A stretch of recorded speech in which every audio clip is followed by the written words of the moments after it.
দেখো এখানে বলা হয়েছে ব্যানানা শব্দকে কতবার ব্যবহার করা যাবে এবং লেখা যাবে, বা ব্যবহার করা যাবে বা লেখা যাবে। ঠিক আছে, এবার দেখো ব্যানানাকে কিভাবে লেখা যায়।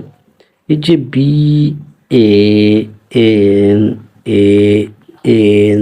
আছে তো, এখান থেকে আমরা ABNA এইভাবে আমরা লিখব।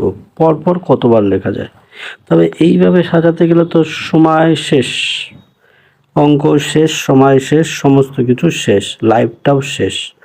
সেক্ষেত্রে দেখো, এক্ষেত্রে দেখো কয়টা সংখ্যা আছে, 3 3 6টা, অর্থাৎ 6 5 4, ঠিক আছে, তারপরে 3 2 ইন্টু 1, এই যে লিখলাম।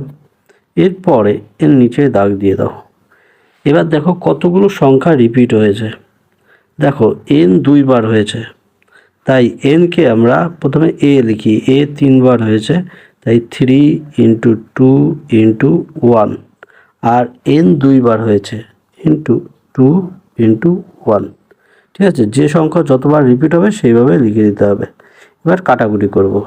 3 দিয়ে 3 কাটা, 2 2 কাটা, এই 2 দিয়ে এই 4কে কাটলে 2 হয়। ঠিক আছে, আর দেখো নিচে কিছু নেই, তাহলে 5 দুগুণে 10 আর 6 10কে 60, 60। অর্থাৎ এই ব্যানানাকে যেভাবে লিখি না কেন আমরা 60টি শব্দ তৈরি করতে পারবো, যার মানে থাকবে না থাকবে সেটার দরকার নেই। এটাই বলেছে কয়টি শব্দ তৈরি করা যাবে, 7টি শব্দ, বা পাশাপাশি বসিয়ে 7বার এই শব্দগুলোকে দিয়ে অক্ষর বা বলো শব্দ যাই বলো কেন লেখা সম্ভব হবে। আশা করি বোঝাতে পারলাম। সঙ্গে থাকো, সাথে থাকো, নতুন চ্যানেল লাইক শেয়ার সাবস্ক্রাইব করে আমাদেরকে উৎসাহিত করো।